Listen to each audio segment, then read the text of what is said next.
Hey everyone, and welcome to the Infinite Respawn podcast. I'm Chicken. I'm Oak Tree. I'm Grif.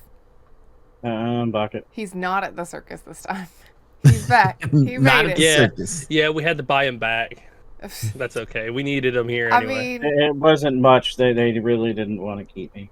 I was gonna say he's not at the circus, much like anything really. There wasn't much there, so you know. No, there wasn't. There were like no clowns, no animals.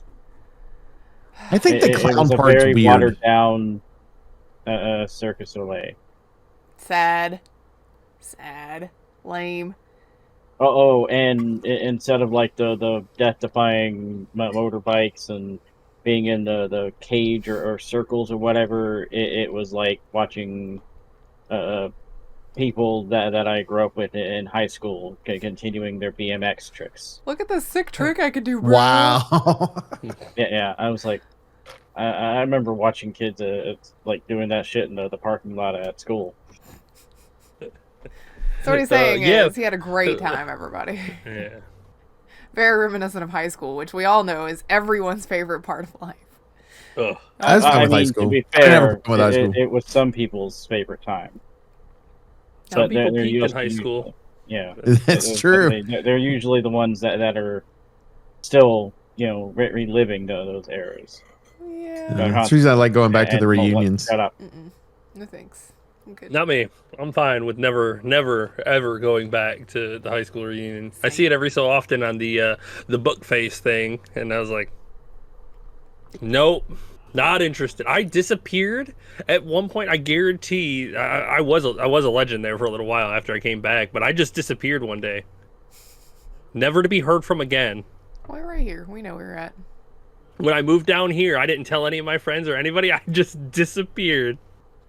They were like, "Have you heard about him?" It's like, I don't know where he went. He just gone. I haven't seen him in years. It's like, yeah, I just went poof. So that's fine. Lived my life They like make that. up their own weird conspiracy theories about what happened. There were a couple of conspiracies. After I went back up, they were like, "Man, I was told that you like went to jail or you moved out off to California and shit." And I was like, "Nope, I did move, but no, nothing crazy like that." But whatever. Well, where do we want to This start is a with? gaming podcast. Yeah, where do we want to start with the news now that we're done with high school for a minute? I mean, Good question. there was some stuff. There's a few things, but Borderlands. Yeah, do we want to start with the Borderlands tank? Borderlands movie.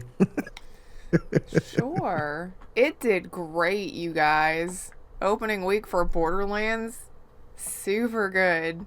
Opening day, 4 million, right? That's in the grand scale of things, that's more Would money have than been I'll great ever have. if it only took like $1 million to make, but I mean, but it didn't. It took a bunch.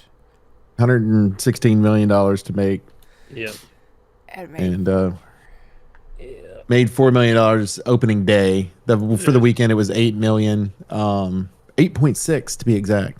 Right now, currently, as we speak, with the amount of box office that's come through so far, it is currently at $11.8 million domestically.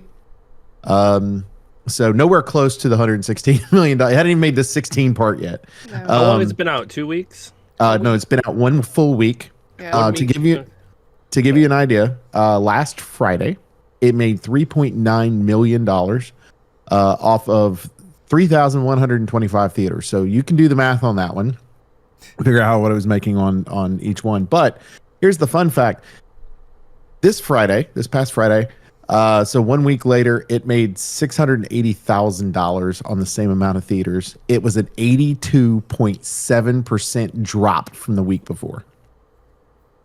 So not only did it not do well, it's really not doing well. I can't believe it, everyone. I'm so surprised. Said and no it's one with a unfortunately brain. that it almost makes me believe that he wanted to make a movie so bad that it would draw people in to see it because it was so bad. Well, Randy Pitchford's blocking people on Twitter if they're being critical of the movie, And then, of course, the Take-Two guy that owns it, Strauss Zelnick, is like, you guys gotta give it a chance before you can say it's bad. Which is really rich dumbass speak for make sure that you go to the theater so that we can have your money and then you can decide it's bad. Nah, I'm good. I can tell it's bad. I want to see it. I 100% I will want to see not it. go to theaters to see it. I will not give I them will money not. for that. In Okay, fact, to I'd gi- probably just pirate that at some point. To give everybody Hey, we kind of don't an idea, condone R here. I do. as of today, Sunday is when we record. It was Sunday, so because they finally put the new August box of stuff. 18th. August 18th. Deadpool, okay, which is, I mean, it came out, a few weeks ago. So it actually, July 26th is when it premiered. Here we are, August 18th. It made $8.4 million today. So it's Compared to made as $8.4 much million today, for an 4 entire weeks after weekend. release than Yeah. than the Borderlands movie has made total. Yeah. Well, I mean, let's be real. You can take a look at it if you've played the Borderlands franchise and know that it's probably not great. And from everything I've heard, a lot of the things that would have been useful to the movie, they just kind of like threw away. Like Tannis is only there for exposition. So Jamie Lee Curtis only there to explain some dipshit stuff to you. Tiny Tina like can't seem to hit the mark. She either nails it in one scene or in the next scene seems like she has just started acting and has no idea what she's doing. They, from what I've heard, they didn't let what's his name? Roland. Tiny Man. What's his name? Kevin Hart. Be Kevin Hart at all. Which is one of those things where it's like, yeah, I mean, you don't want him to be Kevin Hart for that role, but at the same time, like, isn't that why you cast someone that always plays themselves? Because you want them to do that? You want him in a similar role. Yeah. Yeah, you want a very specific style. And a lot of people that are fans of the franchise, which this is understandable. We all know because, Claptrap's one of those things where this is a digital character anyway. So when you see it again, you see the digital reproduction, but he sounds different. For a lot of people, that causes some like dissonance. They just can't stop their brain from going, this sounds wrong while they're watching it. I mean, I get it. It makes sense. You've cast a bunch of real life people, and then Claptrap could have still been Claptrap's voice, but he didn't. Didn't they fire Claptrap's voice? Well, but they fired his original and then replaced him. Yeah, for 3. They have a different person that played it in 3. Which he does a good enough impression. Here's one for you. This is good. Okay. So, with 1,500 theaters opening this weekend, a 15-year-old movie is having its 15th anniversary run. Now, half the amount of theaters that you currently had, and it made $11 million so far, and that's Coraline. If you're not familiar with the wow, stop motion movie. Thanks for making me feel old. Yeah, so that movie hit 15 years. It opened this weekend for a 15th anniversary run and has made more money than Borderlands. The Borderlands. It's been out for a full week and is a $120 million movie. I mean, that's what happens when a lot of the people working on it have never had anything to do with the franchise. And had twice as many theaters. It had twice as many. First of all, Randy Pitchford is the franchise, and he designed this thing to be a train wreck. Like, you can't use that argument. Oh, they don't know what they're doing. He knows what he's doing. It's his franchise. I would argue, no, he doesn't know what he's doing. I mean... Okay, yeah, he may not know what he's doing, but it's his franchise. Like, it's his IP. He created this. Like, he did create it to blame but himself. But I feel like there are certain people, and we've all known people that are this way, that where they create something that's good, that maybe unexpectedly, and like they had maybe a little bit of confidence and stuff going into it, but they didn't have full confidence. But once that whatever it was successful, it goes straight to their head, and then at that point, you no longer can talk to that person about anything, because that person's always going to think that they are the best ever because of what they've done. And in his case, he was very successful with a franchise, which is why he didn't think Borderlands 3 was going to be bad, but people didn't like Borderlands 3. And you could do weird shit like the pre-sequel, where it continuity-wise doesn't really work out the way it's supposed to.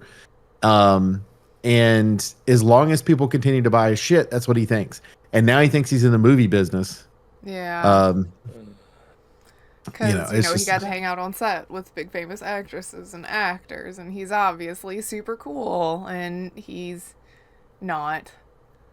I So. think the pre-sequel is like the detriment of it. Like The thinking about it, pre-sequel is if where he, it really starts to fall off, and then they did I 3, and it just... I think that's where like he loses respect for the Like Yes. in my opinion, when you are creating something, you respect the lore that you create and you have a plan. And with pre-sequel, he kind of disrespected his own lore, changed it to how he wanted it, and stopped like treating it like his story and was just like, I'm just gonna fuck around with it. I could do whatever I want with it. And then people Yeah. just kind of was like, okay, now you're not really kind of making your canon story, and it's just kind of supposed to be blah, whatever. That's Like, also, whilst I still haven't played 3, I have heard that there are certain parts in 3 where, a thing will happen to a character that's been in the previous franchise parts, and it kind of just, like, blows over, so it's almost like disregarding any sort of, anything that was built previously. They're just like, whatever. That person's gone now, who cares? And then just keeps on trucking with the annoying... You know what though? Considering the fact that he hired a director for this movie that bragged about never playing a video game ever, specifically these video games, it almost makes me wonder that they hired script writers for Borderlands 3 that had never played a Borderlands game. I mean, I don't know. Pitchford's already been on Twitter after the movie came out. It was like, I've got great ideas for Borderlands 4, and it's like, I don't think that anybody's gonna play it because it's all everything since 2 has only dropped. Like, pre-sequel, 3, that's bad. The movie, oh my god, it's terrible. Do you really think that everybody that went, oh my god, it's terrible, is gonna be like, Borderlands 4, sure, yeah, I'm in. Take my money. no, a lot of people, like, at that point, you're only playing for the gameplay. Like, the story is just kind of meh. Like, even in the story in the first the two gameplay, were from what kind I've of heard, like, got repetitive and unfun compared to some of the previous stuff. it's hard, and this is definitely, I'm not going to defend it and whatnot, but it's hard to make gameplay, like first person gun gameplay, not boring after a little while. You have to have things on the other side to make it more interactive. Because I mean, no offense to the Halo franchise, but holy shit, repetitive. But it was short mission based with a incredible storytelling, and that's fine. Like, you just are like, cool, the gameplay is fine, it's basic, it's not groundbreaking, but the story, well, the cast of characters and the world they're in is also a lot of fun. But that kind of fun, once you have to like force yourself to make it, it's gonna come across as like patronizing and try hard. And I think that's something that it suffered from too. Because one of the things that we're forgetting when we talk about Borderlands is they also did the Tiny Tina spinoff. But we forget about it because everybody's like, yeah, the Tiny Tina Wonderland game. And then nobody talked about it. Like, it was cool for a while, like, once it came out, and then, like, a month or 2 afterwards, and then nobody talks about it anymore. I thought, like, I've seen a few people that say it's good, but it's definitely not groundbreaking. And probably some of the best storytelling that they've done was the Tiny Tina DLC in Borderlands 2, I think it was, where it was a lot of, like, deep metaphors and good gameplay that kind of helped you see where Tina's mindset was when it came to the story from Borderlands 2. Like, there was more depth to it. Well, you're dealing with her grief over losing Roland. Right. Like, the trauma that she dealt with through the game. So you felt good, and even like the commentary from the main characters that you played through was good. Like, that's that kind of depth in storytelling can fit that game, because again, the gameplay was pretty simple, but the storytelling behind it kind of helped elevate it a little better. And like, that's good DLC, that's good character development, good storytelling. Like, it was solid DLC. I feel like they went, the Pitchford went, everybody loves Tiny Tina, let's focus on that. And that's what they tried to do for the movie too, but it doesn't translate as well into a movie because, well, you had to age Tiny Tina up some. She's not 9, obviously. But it just didn't come across the same. But then to facilitate her being the main character, you cut out some of the other characters that should have been there, like Brick and Mordecai specifically. I mean, Brick even more than Mordecai, I would argue, because that dude was just a big part of the comedy push. in the first Borderlands game and leaned heavy into it into the second one as well, to just completely toss those characters aside because you're pushing forward the one that everybody loved from Borderlands 2 is kind of a choice. This makes me wonder, now that Gearbox is owned by Take-Two, if they'll force him out. I would not be surprised if they tried. Because or at least kept him on a leash a little better. Because they purchased this before the movie came out. They purchased the company beforehand, so now they maybe can show cause in a way to force him out, or at least reduce his role and put somebody else as president. He's not charismatic enough to kind of draw people back in. Well, he's been too upfront with his idiocy for us to like him anymore. He's worn out any sort of like endearing charm that his kookiness might have once had. Yeah, his little magic tricks and shit he would do on stage that made no fucking sense anyway is like, so like there's people that liked that about him, that was a little kooky part of it, but himself, look how weird he is. Yeah, but all the insanity that comes along with that, and he's inside his own head thinking he's the best thing since sliced bread, and it's just like, wow, okay. I'm not surprised that this is what happened with the Borderlands movie, but it does make me sad. Like, I hate seeing franchises that I really love and have actual solid attachments to go downhill so fast and so hard. Like, it was just not great. I mean, it's times like this where I'm glad that there's not a Left 4 Dead 3. Yeah. Or a Half-Life 3. It's like, sometimes it's good to just let series just sit down and take a rest. Yeah, Portal 1 and 2, we're good. We don't have to have a 3. But then you have companies like Capcom who are like, yeah, let's just remake everything, which I find their idea of like splitting their storytelling. You have the old canon and the new canon. They're just retelling all the stories instead of retconning things. They're just saying, fuck it, we're just going to remake everything. Modern story it. They do add some extra context in here and there, though. That's what they did with Resident Evil 4 and the Luis stuff, was to add a little more context, which is nice. Because they know how to write stories better, too. Like, they make better characters than they did back then. Like, Capcom is a good company who has learned from their mistakes and, like, still makes good games. It does make me wonder, though, if Gearbox is more of... You have people that are writing decent stories, and then Randy's getting his hand in there and fucking the story up. Wouldn't it be I would hilarious not be surprised. No, man, it wouldn't. Yeah. And it's like, because, I mean, he's the one that fucked up the whole claptrap voice thing anyway, because the guy was just a regular employee originally, hired him to do it, and then didn't want to fucking pay him. Yeah. You know, so it's like... But you gotta respect the people that help carry your franchise.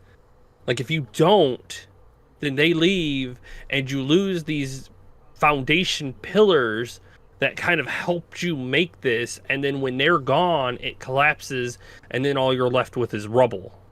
And then you try to build something out of it, or find new pieces, and they just don't fit as well, and it just doesn't feel the same.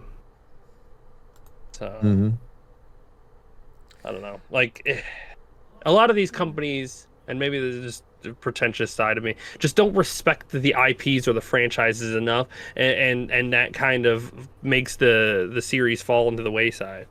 Like, look at Larian giving so much respect to the Baldur's Gate franchise. They're like, we fucking love Baldur's Gate. We want to make sure that we do everything possible to do it justice. And they did. They really did. They respected the original too. They brought characters back from the original, and they kind of integrated them into the story so that you felt this continuity through it, and it was great quality. So, and it's just like some of these companies just do not respect it at all. I think part of it is too, like, if you look at the fact that you have, like, I'm going to use Bungie as an example, old school Bungie. 1, 2, and 3 of Halo, and Reach. Name the person in charge of Bungie at the time. Can you? No, I can't. We thought of Bungie. There obviously was a head. We thought it as a full entity and an entire group of people that were there, versus a personality in charge of an entire group. True. You know, I think there are personalities that like Hideo Kojima, somebody like that. Yeah, that but you know what you're getting when you see his name you, at the start of the do game. know what you're getting, but here's the thing: is he's an exception to a rule, I believe. Yes, I think- 100% agree. You know, he can create a quality product, and everyone that's on his staff, and it might be a cultural thing, him being Japanese and all, but I think it's where he can get everybody focused where in wheel in his crazy. Where the problem with Randy Pitchford is he's creating chaos instead of reeling everything in.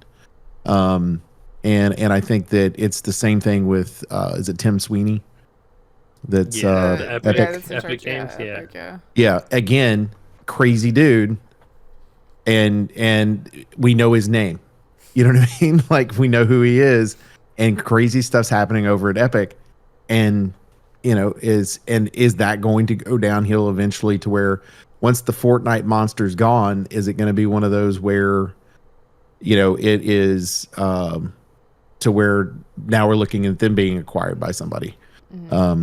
So I think this is going to be very interesting to see what ends up happening with Gearbox in the long run. I mean, you know, they were bought up by Embracer Group, sold off to Take-Two recently because of all the crap going on there. Props to Embracer Group for letting them go before this came out. Yeah. I guarantee they saw previews of it and were like, get him, go. Just get him out of here quickly before this failure turns out. We gotta cut some losses. This is definitely gonna be a loss. But we got Jamie Lee Curtis and Kate Blanchett. No, it's gonna be a loss. Let it go. You know, and they've got I believe they have Bulletstorm's rights and Duke Nukem's rights, if I'm not wrong. I think Gearbox has both of those. Yeah, I think so. You I'll might be find right. out. Yeah, I was just like, check it, Google it. Do the thing, make the magic. Because don't they own, what is it, People People can Something fly. May Fly? Fly. People can fly. Yeah. Yeah, I think you might be right now that you've said that. I mean, I feel like Epic owns part of it and not Gearbox, but I don't. EA. Maybe they purchased them. EA, I think, owns them right now. Oh, EA. Developers. bought Developers People are Can People Fly. Can Fly. Yeah. Okay. And then EA owns them right now. But do they own the Okay. rights to that game? Yeah, Or who those owns- properties anymore? Because properties can be sold off independent to the developers, which we'll be actually talking about in a minute on another news story. So that's kind of a nice jump over. Right? Yeah, that was a good job. I don't know if you were doing that on purpose, but Maybe. proud of you.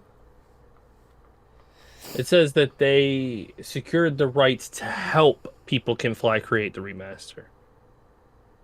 So they are working. I guess they worked on it, but I don't know if they own the rights specifically. So I think EA still owns it. People Can Fly still owns it, and then EA has it because I think they own People Can Fly. But they And who has Duke Nukem? Does I it say think on they there? have Duke Nukem 2, Gearbox.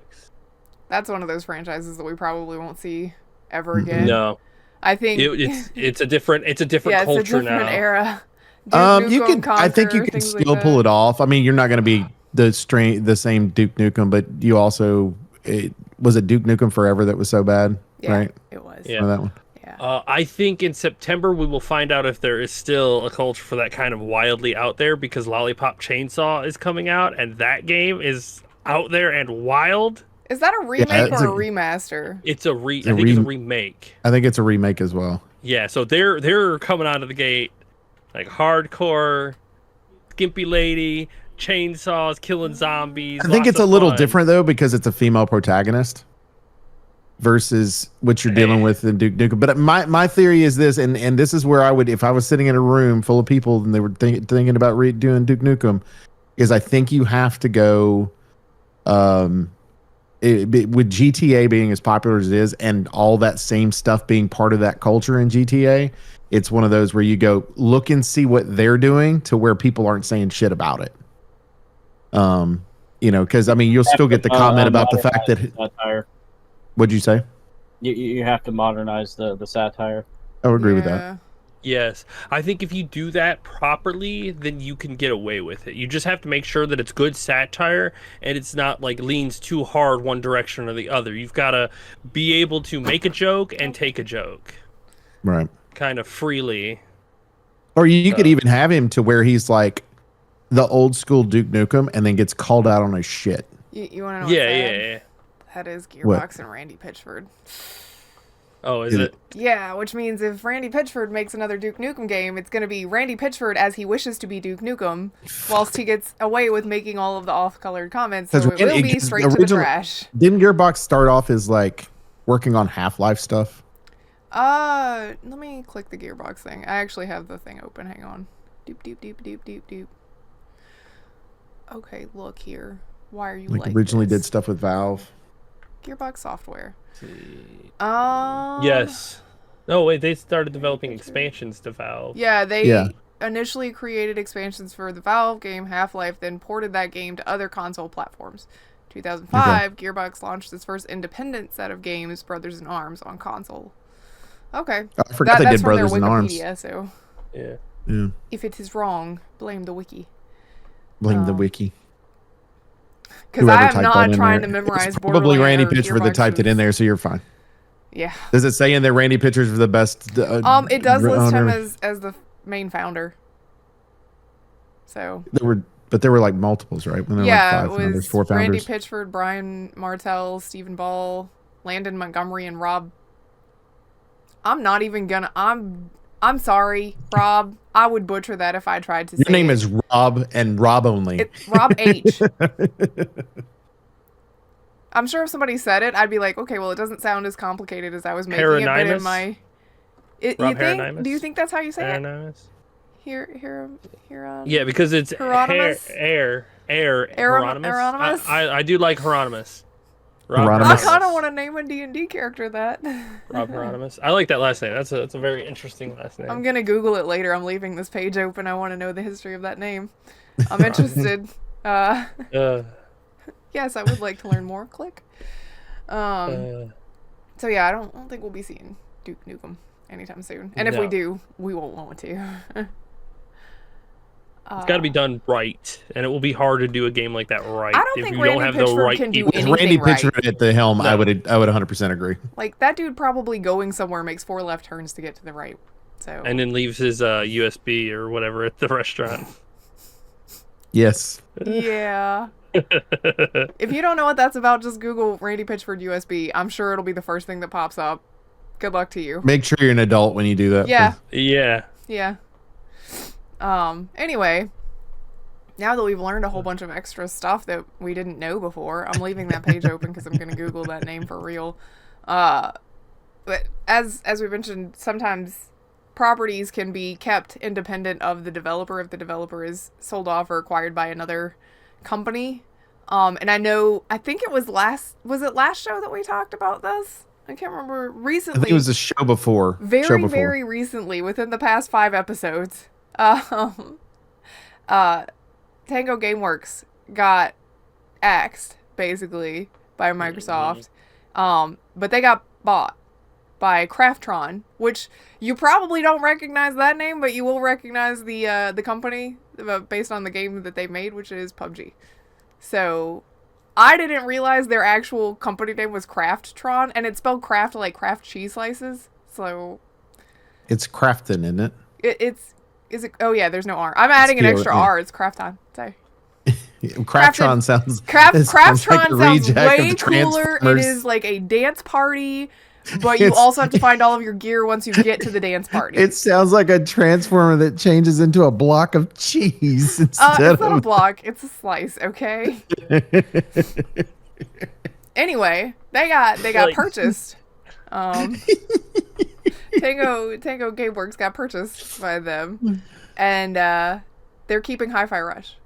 But I think Oak was the one that told me that they're not keeping like Evil Within and a couple of other things. Those are still with Bethesda.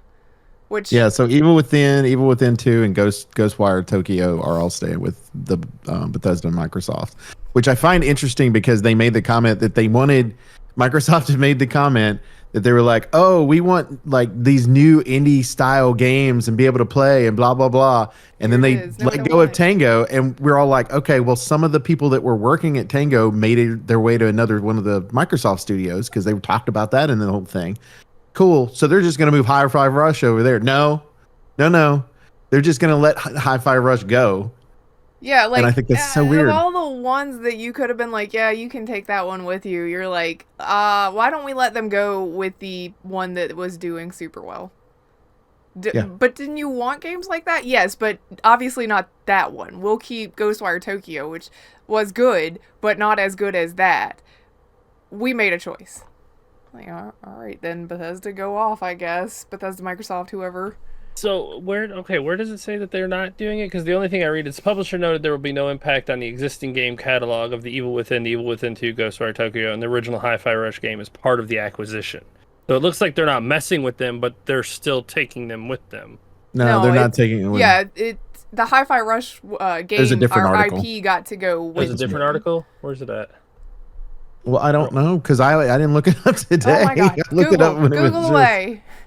Well, I know. I just want to make sure that we are saying it right because, like I said, I don't see it in this I would one. like to be accurate, but everything that I have read says that too.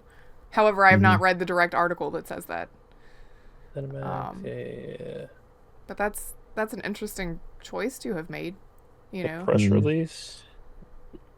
Yeah. Well, I mean, it's right. There's your as part of the strategic collaboration Xbox ZeniMax to ensure a smooth transition and maintain continuity between Tango Gameworks, following the talented team to continue developing Hi-Fi Rush IP and explore future projects. So it doesn't say anything about the other ones at all in the article that you already have. I know. I'm looking at the press conference. Yeah. Yep. I wouldn't be surprised if Bethesda held on to the other ones to roll out.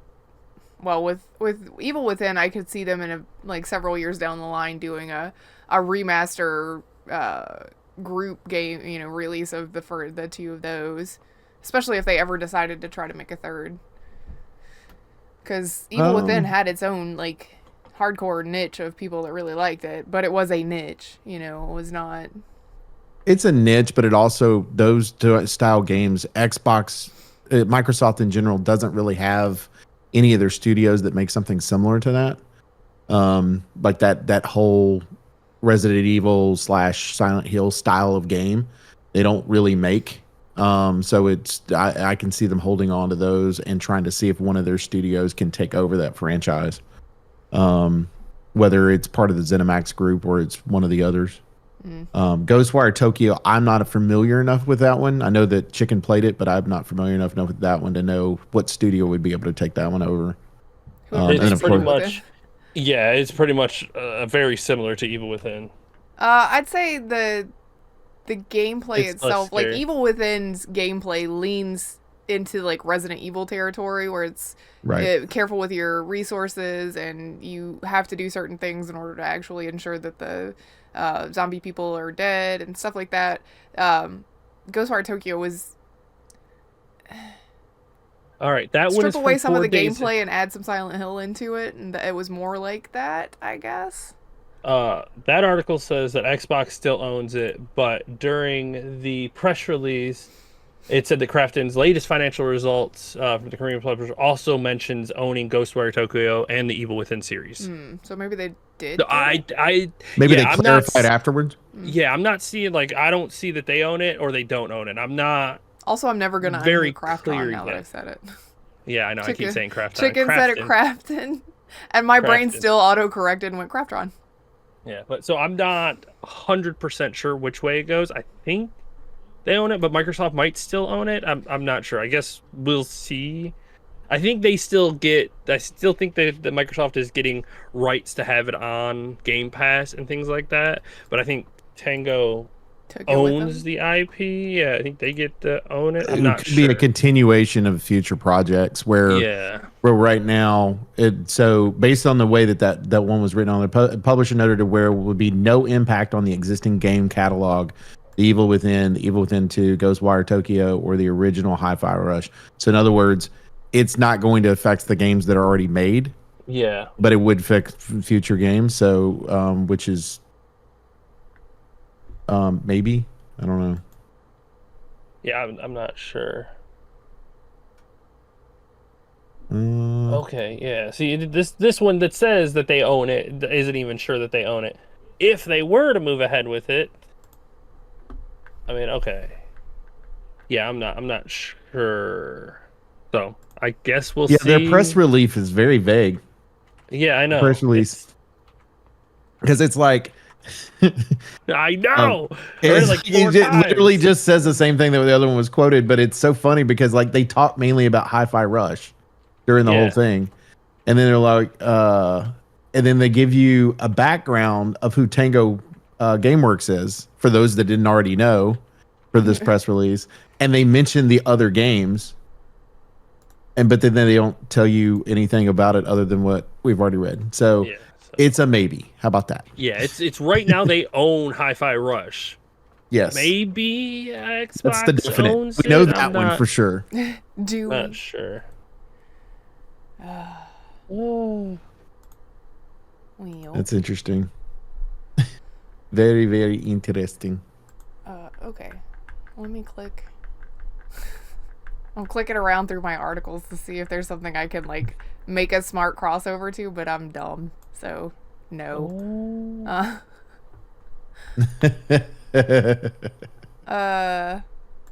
just gonna talk about this Valve one, whatever. Okay. Because I like this. Me personally, I like to read Steam reviews for games that I'm considering purchasing just to see what the general consensus is. And my God, do I hate, and maybe this is me just being one of those like, get off my lawn people. But oh my God, I hate scrolling through like 17 copy paste like text pictures of cats or the finger or somebody just being like, game made me poop my pants, 10 out of 10 would buy. I just want to know what the game is actually like, and I don't like these. A lot of people don't like that, apparently, which is nice, because now Valve is looking at introducing a review system that will allow you to filter out the unhelpful stuff. Please give it to me now. Like, please. It's going to be interesting to see how they're curated. Yeah, how does it work and everything? I'm gonna guess some of it's gonna have to do with length of the review, because probably like 1 or 2 sentences, those will be curated or like filtered out a little bit because it's not really an in-depth review of anything.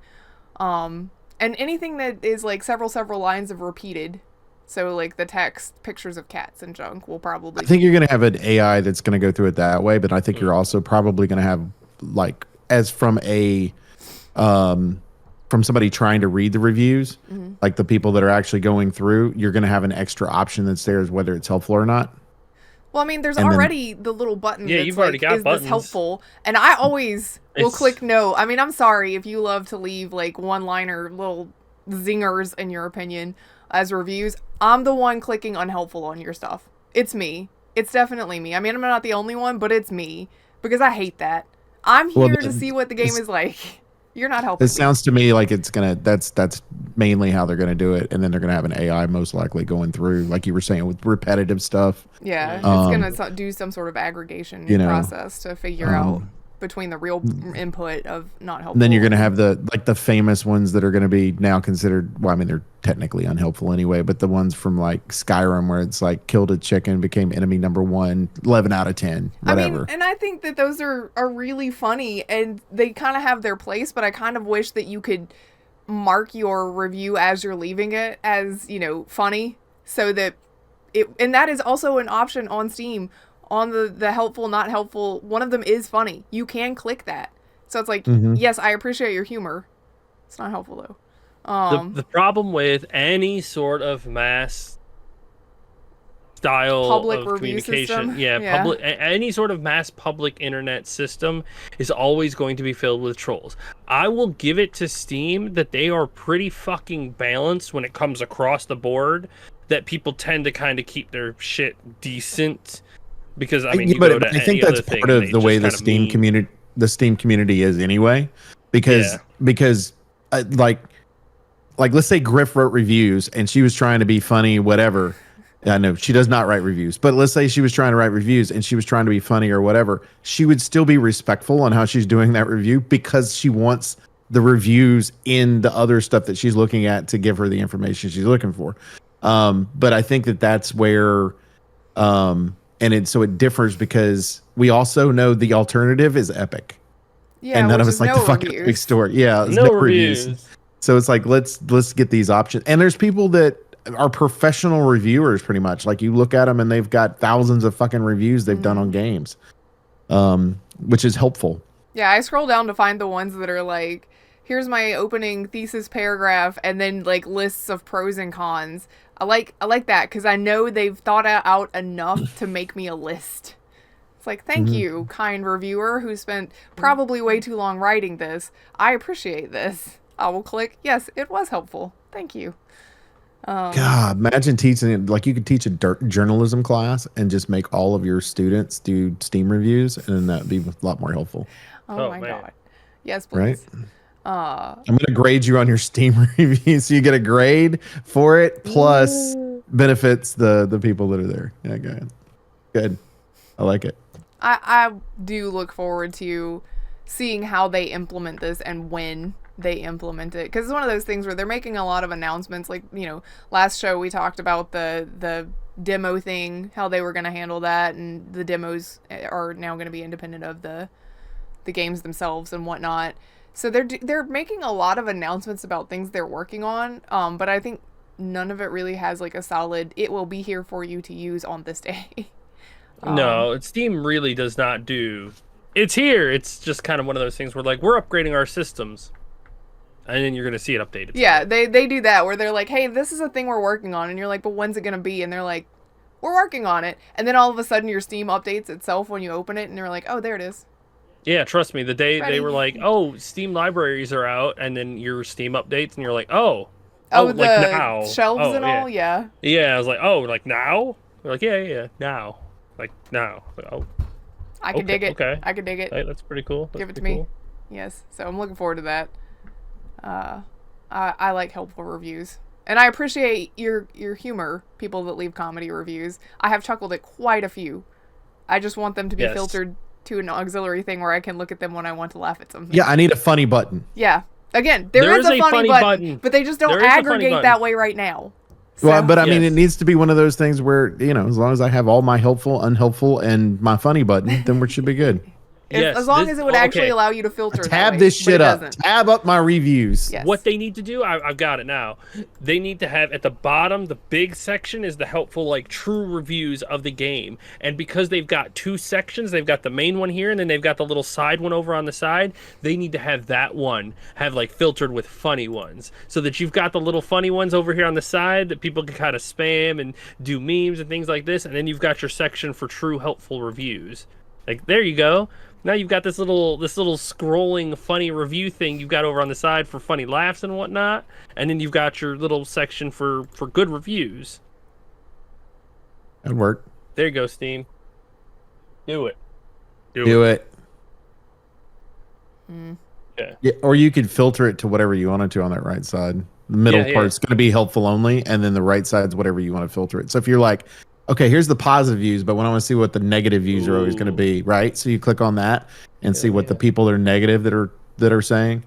Because it might be one of those things where I would love to play this game, but my computer won't run it because, you know, it keeps crashing or whatever. You've got that information there. That's perfect. Let's do that. Just give us a filtered side that we can filter, I don't know, whatever kind of reviews we want, and then the main helpful reviews, whether they're good or bad. Like, right. So. Yeah, because if something's overwhelmingly positive, you don't really see the bad reviews, right? So it would give you that option to be able to see what people are saying on that, or vice versa. Yeah. Sorry, I was scrolling back through my thing of things. No, it's fine. From like the last episode. Yeah, I was trying to see. Okay, we can talk about it. I don't. Okay, I good. swear we did, but me and go you ahead. talked about it directly after the show because But I saw it afterwards. But it was the 6th when that article came out. We had a show, didn't we? We didn't talk about it though. Yeah, we didn't talk about it because know. it probably was posted after we were done with the podcast or during the podcast. Go forth. I swear we did, but it was okay. Like I said, me and you talked about it right afterwards. That's fine. You're probably right. I don't know anything anymore. This is about Dead by Daylight. You know, jumping topics. Dead by Daylight's new DLC, because they just are always nonstop with their DLCs, and this one's actually pretty good. They are adding Castlevania to it, So and new map. course, Of course, yeah, you gotta have the new map. Yeah. And of Guess course what I'm they're buying. adding Dracula as the villain. And Trevor Belmont. Yes. I'm kind of more excited about Trevor than I am about Dracula, but that's me. Dracula is just like badass. Well, I also think that I probably wouldn't be very successful with him. I have 3 or 4 killers that I'm pretty comfortable with, and I can't get the hang of the other ones. So I only play the one. I know. You have literally one, and I think Snitty has one that he's interested in playing. Everybody has their like couple that are their favorites, but I really don't think I could get the hang of Dracula. Because I imagine his kit's going to be kind of ridiculous. I just play Michael Myers because I can see people everywhere no matter where they're at versus hearing them. So I don't need to hear. I can just see them through walls. Well, there wasn't any, like... He's available, or well, they're testing it on the PC public test realms right now. So not available August 27th yet, is the launch. Yeah, which is 2 weeks? Next week. Next weekend. Next week? No, that's next week. weekend? That's Or Tuesday. no. This Tuesday is Yeah. the 20th. Next Tuesday is That's the 27th. right. Next Tuesday is the 27th. So... $8, you know, typical. Throwing Yeah. out more things out there, which is fine. We're interested to see how he plays.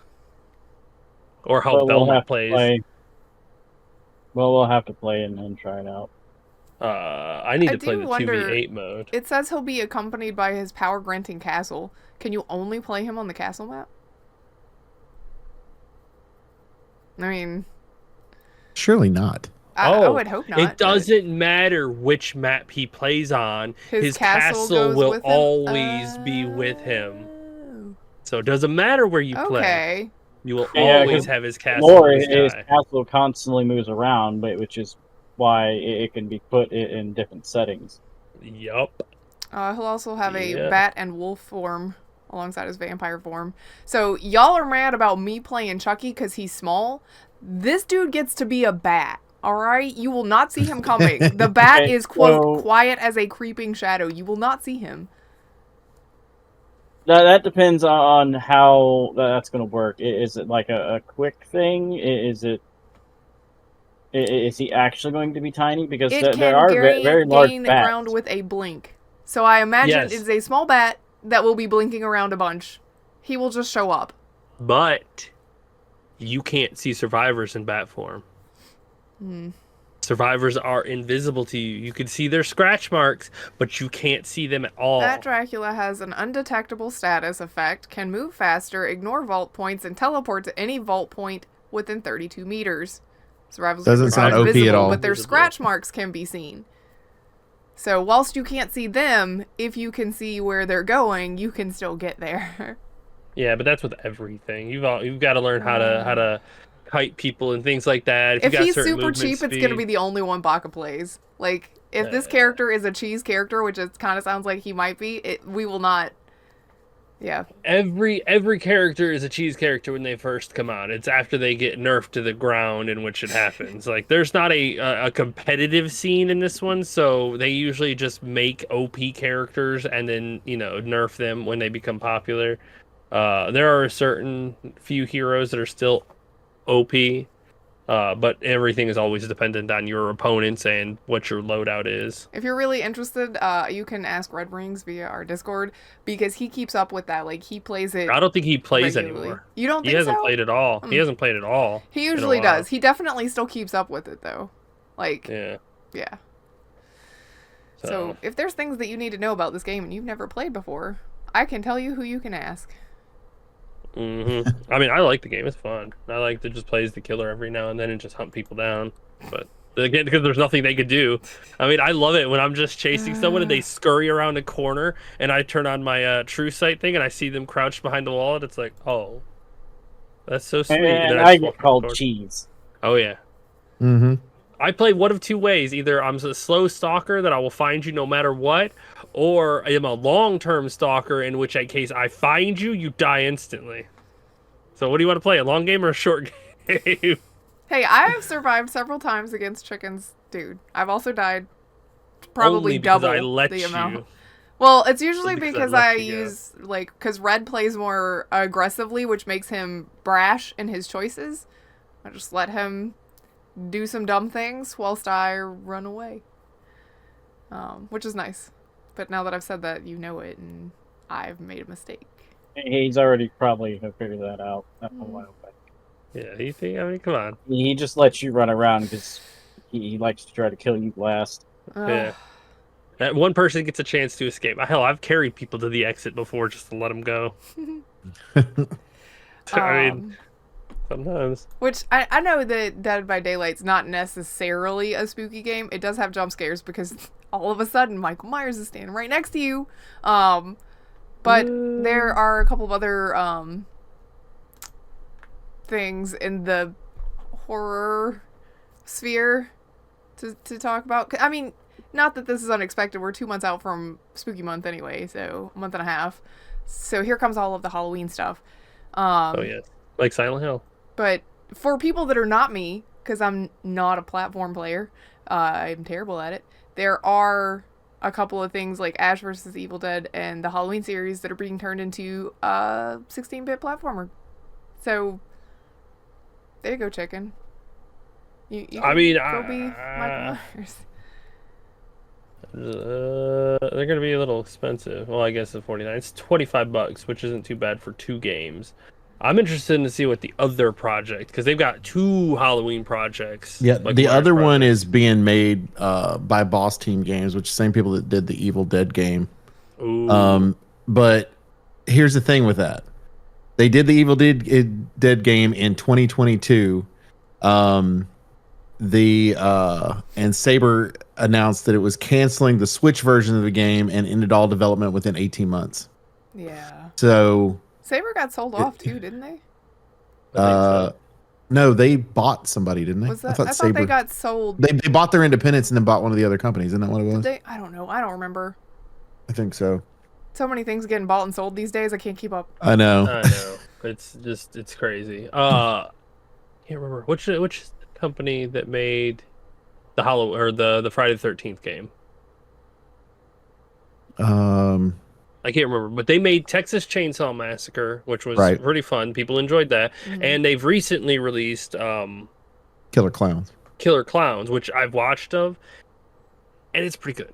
Okay, it's actually pretty fun. It's like a 10-player game. It's 3 clowns and 7 people, and like if you are intimate, if you have intimate knowledge of Friday the 13th, and you watched Killer Clowns from Outer Space, you would be like, oh my god, why did they fucking lose the shit on Friday the 13th? Because everything in that game is like an upgraded version and a better run game than Friday the 13th. It's like, this is what Friday could have been with some love. But it's because All they because of didn't the have all- script writer. Yeah.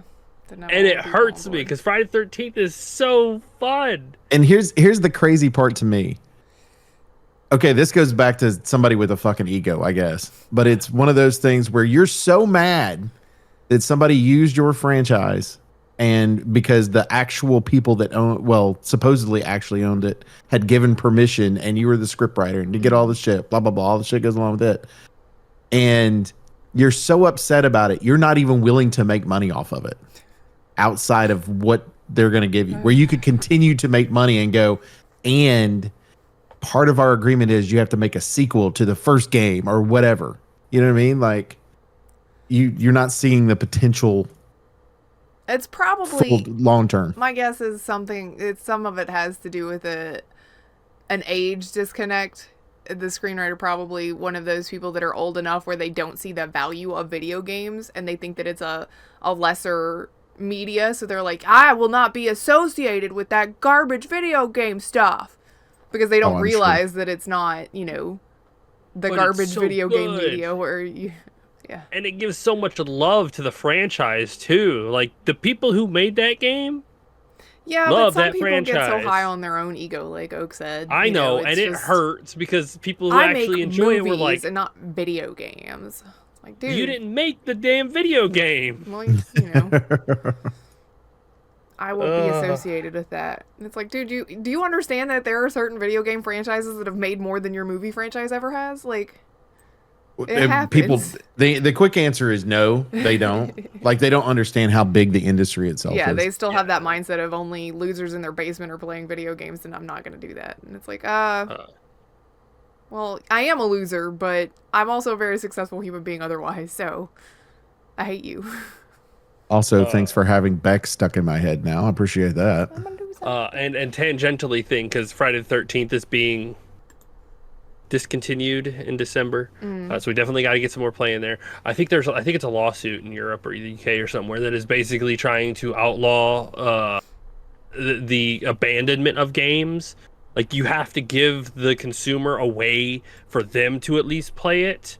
Like, Yeah, even if it's Europe. offline or something. Like, cutting off of the game entirely just means that, like, you don't even have access to play it single player offline at all. And it's like, Yeah, I think okay, that I it get applies that. to specifically, like, games that have a single player mode but are online functional. Like, you Hey, that one has a obviously, I don't single-player think mode. that. Yes, I agree, but I don't think that you could be like, oh, World of Warcraft, because you're essentially in the terms of service leasing your character. Well, that's the So- difference, is that you signed up for you signed a TOS Versus for that I one. bought this item.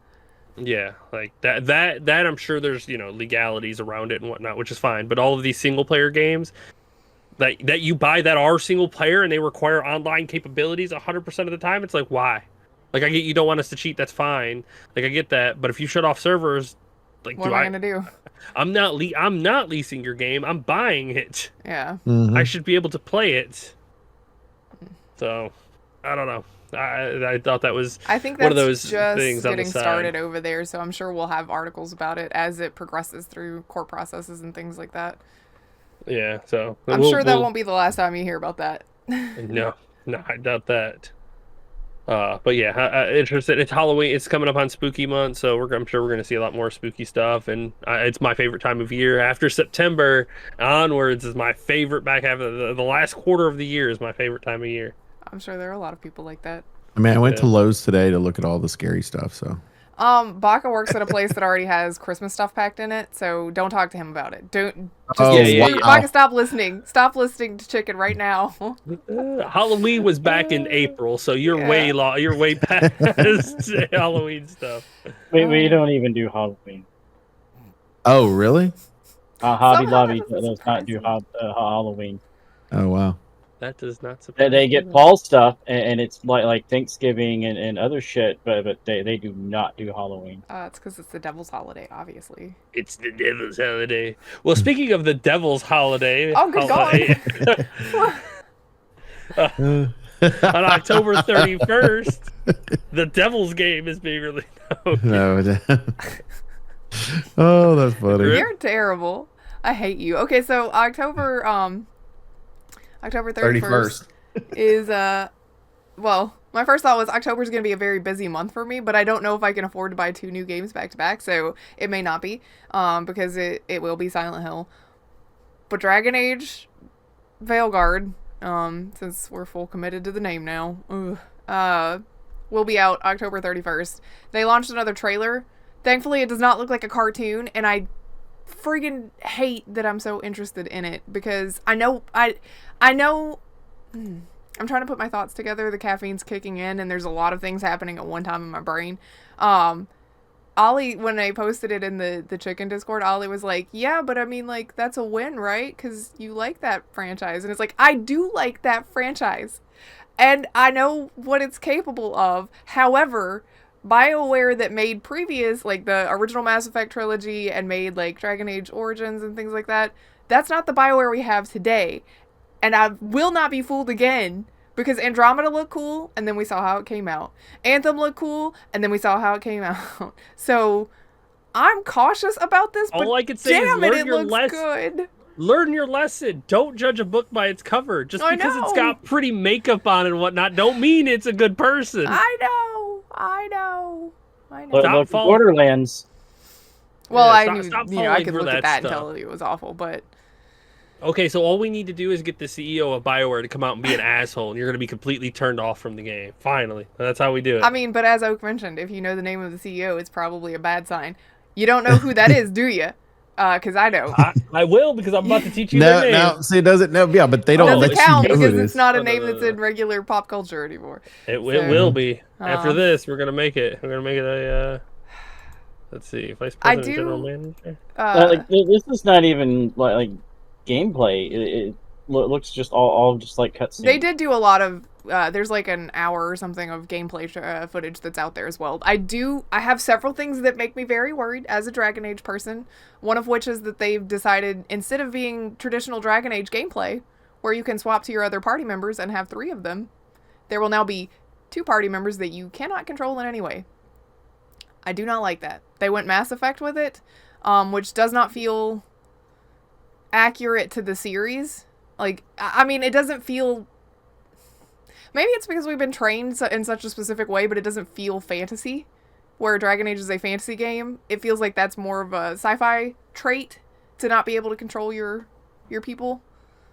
Well, I mean, they changed the entire style of the game They too, did. right? Well, Yeah, they did leaned heavy into adventure. action. Yeah, action adventure. the action adventure part Which of it. which that is a typical state you for know action what adventure games. Sucks about Yes. that though is like, in traditional Dragon Age stuff, you can level your party with specific, I want to build this mage this way, I want to build this rogue this way, so that they use these abilities. Now it's like, you don't get any say in that.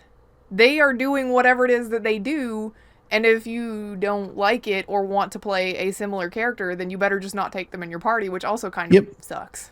Yeah, but I mean, like, even with Mass Effect, if you're once each one of those characters level up, you still get to decide what those choices are for, like, how you want that character to play along with your play. But they're specifically built, so they have, they have because of specific how their builds. traits are. You have specific access to certain ones. You can't, Like, you don't have the same skills across the board on everybody. Like, Well, that's Emmerich true. is Because basically they're a different style. warlock. He's a necromancer, essentially. Mm-hmm. He will only have access to mage abilities that allow him to use necromancy, pretty much. Plus, they're doing another thing that seems more accurate to a sci-fi. Like, they slanted at Mass Effect. They really, really did. I'm not exactly sure why, but a lot of the abilities are now tied to the gear that you're wearing. Like, with mages, if you are going to use a specific element, it is tied to the weapon that you are wielding. Your weapon's element is what elements you cast. So you don't decide that you're going to be a fire mage. You need to look for a fire staff in order to be a fire mage. I agree. It doesn't feel very fantasy. It's... Oh, don't worry. The one of the other bits is probably my least favorite thing. I don't like being able to control party members, but getting access to their ultimate abilities. You have to befriend them. But their ultimates are unlocked by your affinity with them. Which means they better be able to show me what my affinity level is, because they did not do that in Inquisition. They took that away. Like, in Origins and 2, you could see where you were at in your affinity with somebody, and then they decided not to. You got the little pop-up, Dorian approves, Blackwall disapproves, so you could see that your choices were making, impacts on your friends. However, you didn't know what that impact actually looked like. And now it is very important that you know what kind of impact you're making. So I'm trying to think of what Guardians of the Galaxy did, because that's an action adventure, and this is very similar in gameplay based on the shots of it I've seen. But I don't think that whatever the ultimate was that each one of those characters would have had is tied to an affinity for somebody. Like, I feel like it was, once you leveled all of the shit up, then the certain stuff became available to you, if I remember correctly. Which that was done by Crystal Dynamics, so it's different in that respect. But that's kind of dumb. Like, I understand maybe their thought process is, if I'm throwing out names because I don't know these fucking people. So Bob is a particular type of character, and that's not a character you normally play with, but that you're going to go into a battle that you're going to need Bob. Bob's sitting over there going, fuck you, you haven't done anything for me, so I'm not going to be able to do my ultimate because of that. I kind of understand that mentality, because that would be more realistic than a fact we're playing a fucking video game. My guess but is, I don't understand it. My guess is they'll slant it again towards Mass Effect, where you will have loyalty missions that you need to do in order to ensure that they can cooperate with you in specific ways. Like that's a thing. Like companion quests have always been in the game. So and maybe yeah, it's an you do wanna encouragement to them, do but those quests.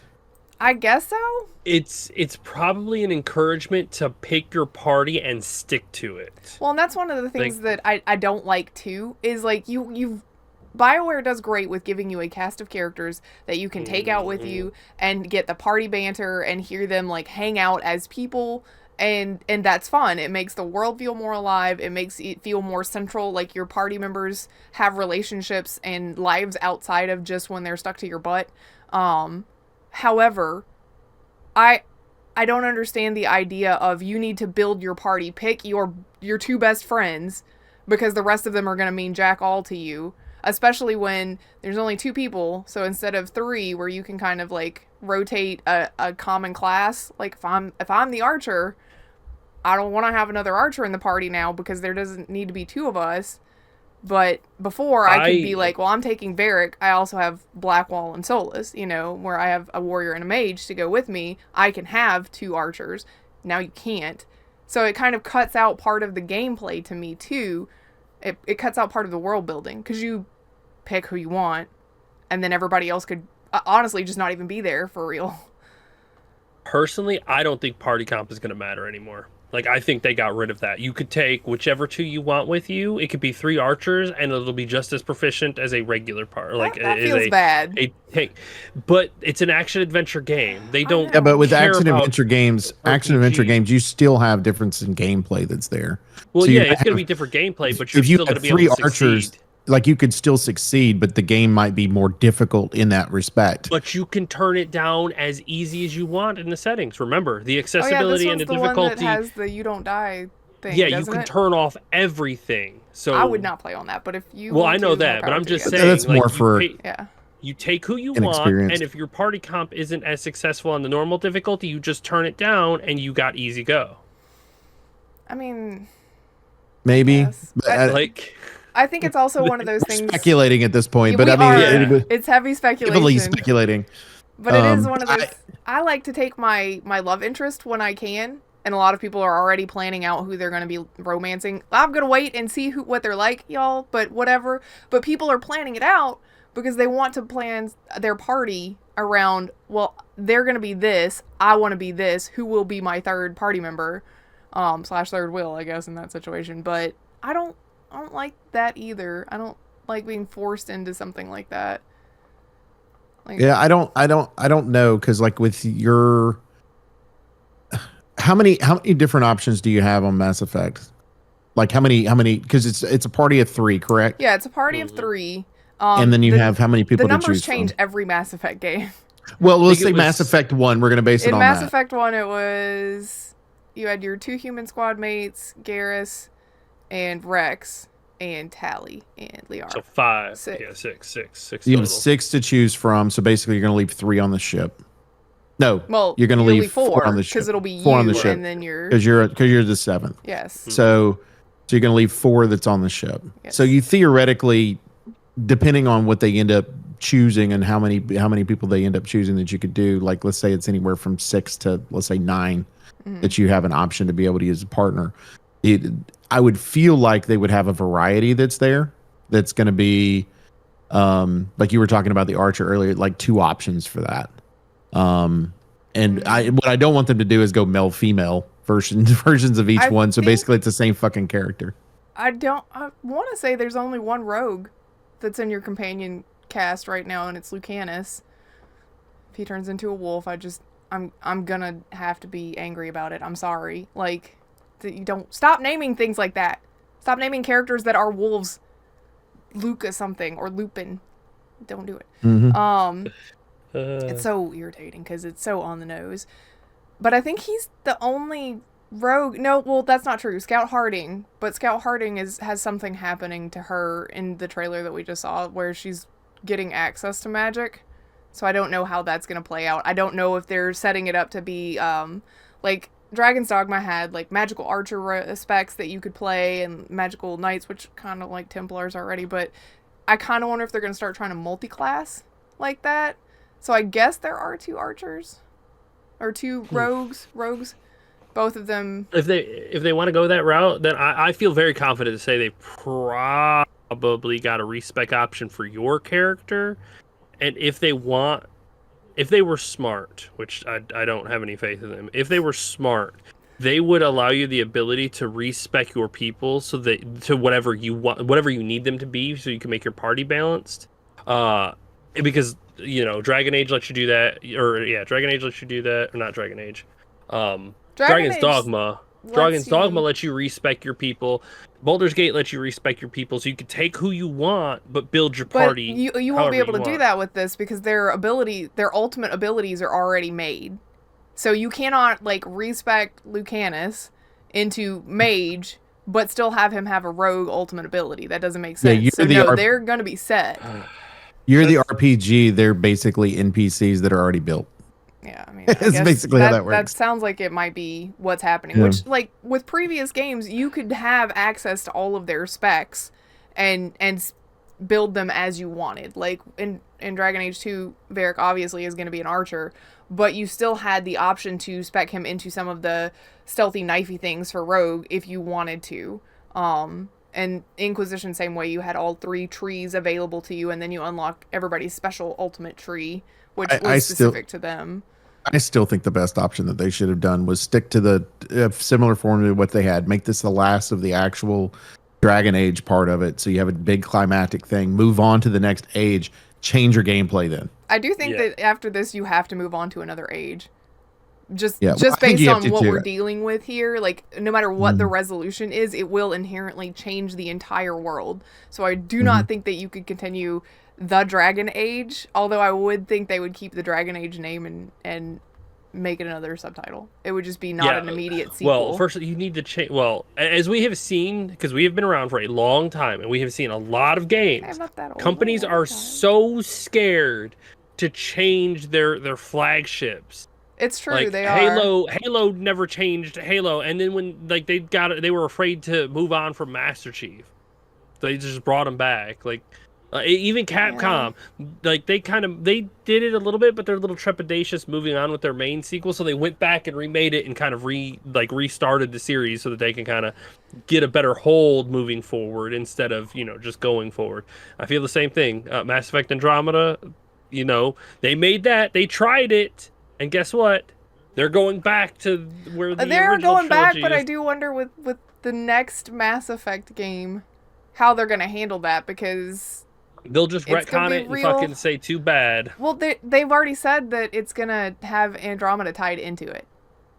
So you're obviously jumping forward in time quite a bit. It's going to be a codex that you find somewhere that's honestly, was a I thought about that. trip. I also thought about if they're doing a spin-off side story kind of deal, because Andromeda's ships all left before or during Mass Effect 2, I think is when that happened. So it was are they really going to try to do a Shepard thing off to the side in the same time that the Andromeda Initiative was leaving? Because that would be weird, but no, they just mean that the character's still gonna have uncanny valleys. So oh God, please! My face is tired from dealing with. No, you slipped in a line because we all dunked on that facial animation. It's still bad. I'm playing Andromeda right now. It's still not great. Yeah. I had a thought for the affinity for your ultimate thing and having to keep your party member. I wonder, behind the scenes, I wonder what kind of numbers it looks like for people who pick their party members and keep them. In games in general, not just Dragon Age, but in games in general, how often do people pick their party members at the beginning and never change? I think some people do play it that way. Mass Effect, I usually do. I bet a lot of people, I bet that's why they kind of locked it to the affinity, because a mass majority of people, if they had data, if there is data out there, pick their characters at the beginning and then never swap. Well, damn, y'all are missing out on so much dialogue. Well, no, I mean, you're not. You replay it and get another experience. I would like to see the data on people who replay the game with the same party members again. Yeah, because my guess is a lot of people that are instantly gonna say these two and nobody else probably go these two and nobody else every time they play it. This is the one. There's that, certain people I'm never the playing same with one anyway. every time, and nobody else. That's not true. I try out different romances. Thank you very much. I would like to see your numbers across all your playthroughs. But most of the games that I play like that, like I pick my party members for the character build I'm going with. But I play through the story with them, and then I'll go through and I'll play again. I'll do a different build and pick different party members. Yeah, Yeah, see, so I again, try to you swap pick them my at the stuff around. beginning and then you keep them all the way through. So I'm interested if that's why they did it. If it's just like a majority of gamers in general just always pick their people at the beginning and then they just play through. And this is just kind of one of those things where the data says whatever. That most of the time, if you're messing with a couple of people who like to swap out, that's too bad for them. But for the mass majority, again, with these games, you're trying to appeal to the biggest audience. Not just that. Now I'm thinking about it. It could be too to where they looked at the data from the last two Dragon Ages and not the characters themselves when it came to the same party members, but are you changing any information on those party members? Are they being played? Basically, are you mainly staying with your main character, or are you actually playing those characters like Ooh, that? that's a good one too. Information. So they went. These people, most of the people are playing it as an action adventure. So we're going to switch it to an action adventure.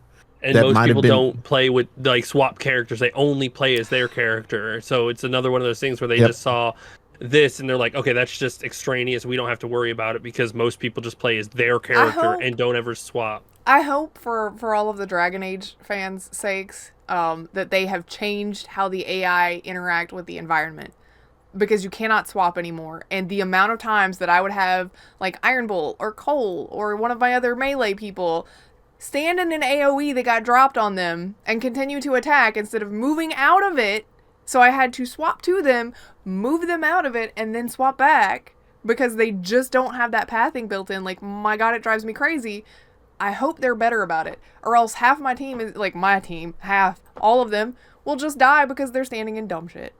Like, Well, See, that keep makes in mind me too. scared. That makes me scared to where if you know your people are being dumb and whatnot, and if you're struggling because your AI is dumb, it's one of those things where you're going to get a pop up that says, "Would you like to turn down the difficulty?" And you just eventually overpower the game because they don't care about the AI. The AI is just going to. I have a strong feeling. I would, I would argue this, and I could be completely wrong on this, but I would think that in a game that is built for you to be able to switch each one of the characters that are playing in your party, it is a lot more difficult to make that AI. Oh wow! AI interact properly because of they're trying to do so many things at one time. When you go into an action adventure game, now it's a whole lot easier to let them because you're only focusing on them interacting with the environment. So you don't have any of the other factors that are there. So maybe it allows them to be able to hone that down. I will say that again, different company, but Crystal Dynamics did a really good job in Guardians of the Galaxy allowing that to be able to happen. Like it was one of the first times I'd played a game in a long time where I wasn't mad at those extra characters in some way. Like they still had a little bit of issue every once in a while, but for the most part, it fit the battle really well. But they also had a cool feature on theirs where you would hold down like RB and it would give you, it would tell it, not necessarily tell them where to go, tell them what to do like quickly. Tell 'em how to I mean, it's play, like be Mass aggressive. Effect. But it's very quick on how it works. 'Cause, It's very Mass similar. Effect, in that yeah, respect. you hold the radial, and you hold the button, and it'll bring up the radial, where you can tell, Garrus to go do this, and Liara, go over there and do that thing, So I imagine since they are tailoring it so closely to Mass Effect gameplay, that will be part of the option. However, it is annoying. Like in Mass Effect, and maybe it'll be better. Maybe they, sent the Mass Effect people over to work on the Dragon Age NPCs, because in Mass Effect, it doesn't happen as often as it did in Dragon Age. So maybe. But as I'm you said, so genuinely curious. Like there are. But so you many said those two answers. games played differently originally, correct?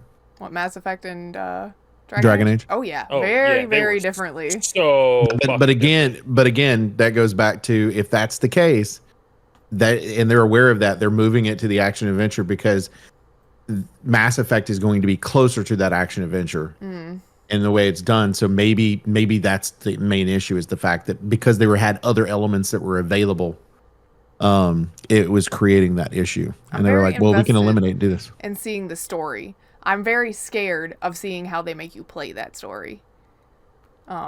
Just because it is so drastically different, and you've already got, one of the things that you've already got that's going to hold you back is there are so many people in the Dragon Age fandom that are like, Dragon Age Origins is the only game that's worth anything. It is the most magical and perfect game in the entire universe. You cannot ever top it. So you already have those people, and this, I just worry that you're not going to be able to pull them along into this, even if they were able to kind of go along into the other Dragon Age games.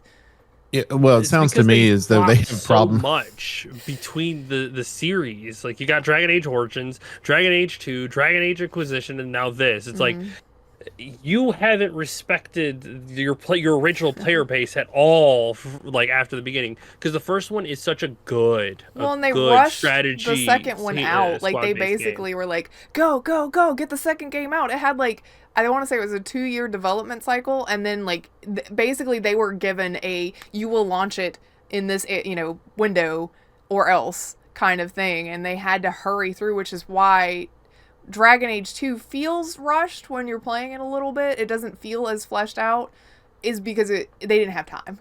I mean, basically EA told them, this is what you'll be doing, and BioWare went, all right, well, you sign our paycheck, so cool. And then they had more time to focus on Inquisition, and I feel like you can tell in some aspects where they had more time to put things together, and it felt good, but they also changed the gameplay a little more, where it did become more action-y. Than because I guarantee RPG. EA was bigger audience. You need to make it simpler. You got to hit that bigger audience, because Dragon Age Origins is niche. Mm-hmm. Well, now it's going to be even more slimlined, because instead of having your full radial and then hold the bumper and you get access to the second radial full of abilities, you have 3 abilities like you do in Mass Effect. So like, I don't know. Playing Mass Effect to Mass Effect 2 was a true improvement. Like, that game where it upgraded was fantastic. Like, they improved it all in a good way, where you go from Dragon Age Origins, and what you liked about Dragon Age Origins was nowhere to be seen in Dragon Age 2. It's like the tactical based style, being able to build your companions. Do that. Build your companion. Do you have the whole tactics screen so you can build your companions the way you want them to be? Them. Yeah, there's a tactics screen in Dragon Age 2. Yes. Okay, I did not know that there was a. Yes. Okay. You can still do that. All right, I have a theory. Uh-oh. Is it a game theory? It's a game theory. Yes, it is. All right. The first Dragon Age Origins game, and I'm assuming 2 as well, it's not listed on here, are both in the Eclipse engine. Mm-hmm. Well, then they made and Dragon Age Inquisition's in Frostbite 3. Mm-hmm. And the new one's most likely going to be in whatever the new Frostbite's called. It's called something else. Let's hope they fix it since Mass Effect Andromeda. Yeah. And so maybe it's easier to create an action adventure style game and make the changes in the Frostbite engine versus the original Eclipse engine. I know it looks like from the gameplay trailers and whatnot that they are doing some of the battlefield movements very similar to what they had available to you in Mass Effect Andromeda. So I'm gonna guess that they are using a similar engine / thought process when they're programming combat, but I don't know. Just to me, a fantasy game should play differently than a sci-fi game. A sci-fi game. And again, similar issue I had with that game I just played with the generic hero guy. Tales of Avium. Avium, yeah. Avium. Whatever that was called. It couldn't decide if it wanted to be a fantasy game or not. And they had things like, craft your items and all of this, but there's no like RPG-ish stuff to it except for craft your items and wear the gear that has the stats.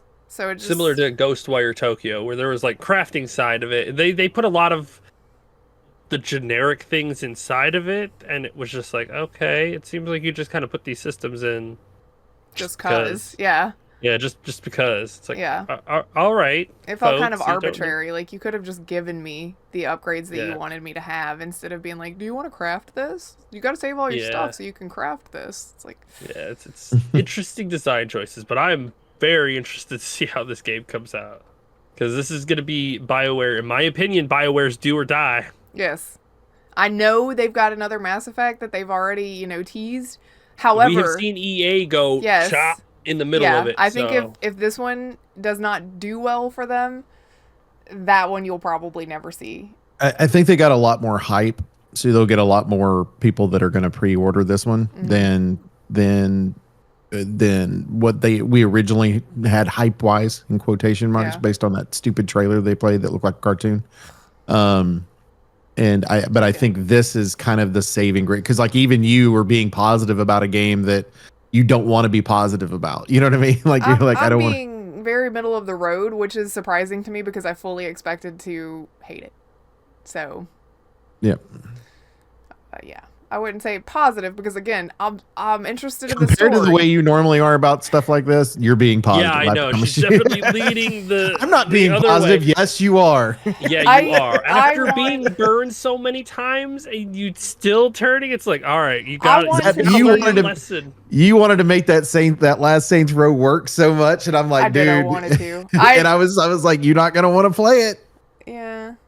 And that's fine. I waited a whole year and bought that game on sale. Yeah, which Because, is perfect. they Which is wouldn't let me probably what 'cause you it need to was do a- for Dragon Age, too. Is wait for it to go on sale because Dragon they're Age going to do the legendary edition and blah blah blah, and a couple of years down the road it'll be on sale for $5. Also, people are mad. They're like, look, it's getting the EA treatment. It's got pre-order bonuses. Literally, almost every game that comes out from a AAA Okay. studio does. Okay, girl, I looked at that shit and oh my god, the upper versions don't even come with the fucking game. Yeah, it's like the physical copy and a statue and stuff like that. That's common now. If it's a AAA game, it's probably got one of those stupid packages, and it is stupid. I don't like it. I think it's the dumb. other packages don't come with the game. You have to buy the game separately. You got to add $60 to whatever the collection is for the game to get the game. That is. I thought it pretty was dumb. 2 versions that were like with the game, and then like 2 versions that were not because they're actual like they're the collector's bundles of stuff. I will find them real quick because I was looking at that going, oh wow, you get a lot for this, and then all the comments were like, yeah, don't forget to add $60 to actually get the game because it's not included in any of these. Like, there's no way they're going to sell collector's editions without the actual part of the game. But again, it's EA, so I would not be surprised. A lot of companies do that now. They do, here's your deluxe special collector's merchandise bundle, which is what it should be called. It's a merch bundle. Yes, merchandise. But they call it, this special version of the game, which is really misleading because it's not the version of the game.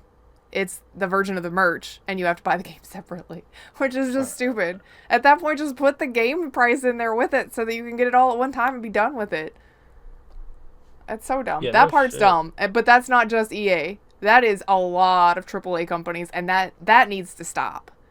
Like, that's ridiculous. Because I do think that you trick people into buying it that way. Yeah. 100%. Collector's rigid outer box is without the game. Okay. Let's see. The Veil Guard. Okay. That's a regular one. Is that what it says? Doesn't that show me the rest of these? I had wait, to can I pre-order? I'm going to pre-order it. do it. I don't think that you are. No. There's no way in hell.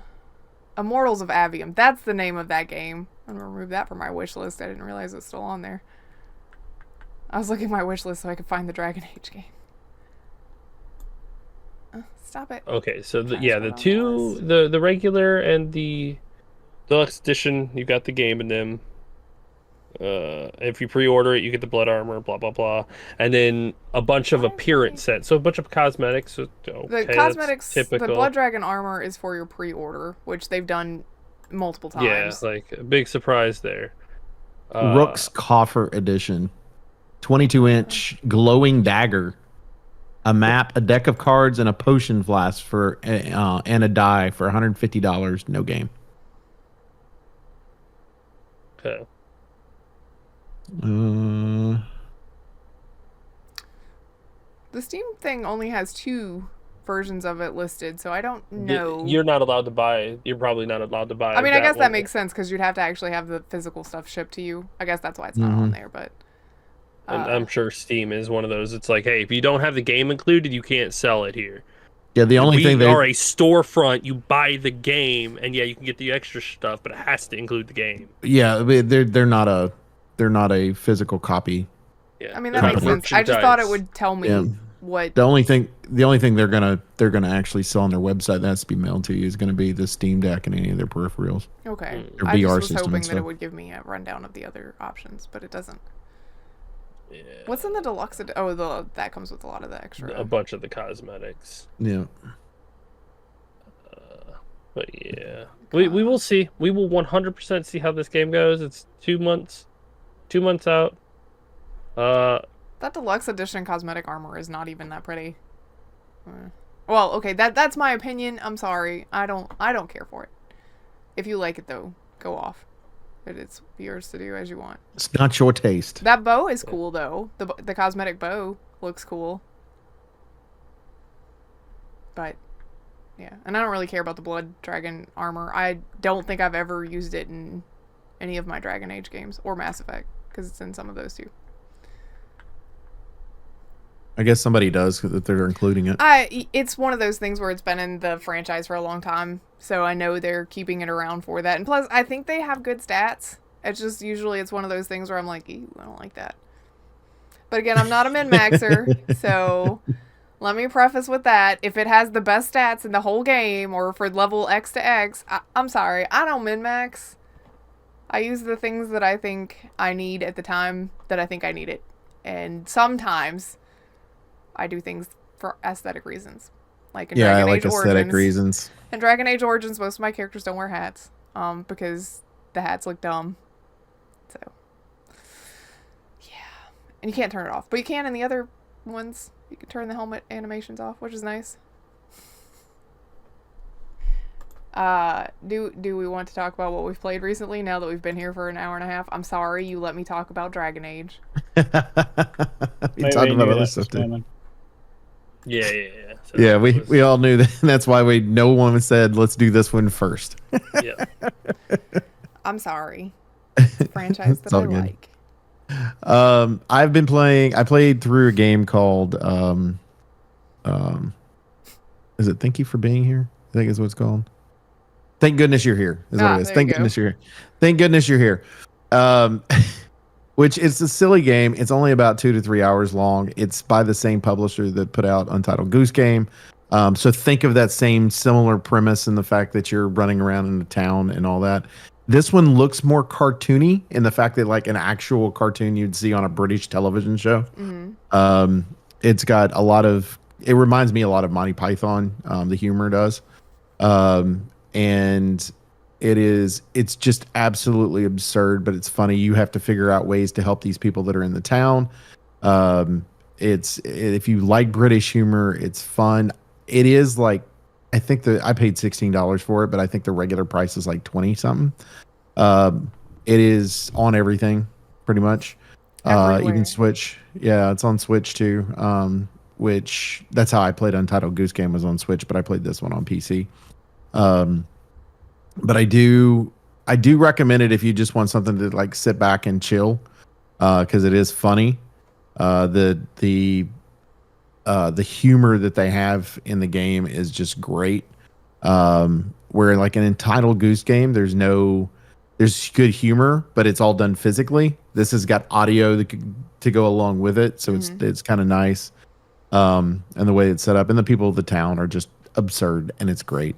And it made me laugh so many times. Like I will laugh at a game if something's funny. I laughed hysterically in a few parts of this game, like loud by myself, laughing. Scared one of my children. They came down to make sure I was okay.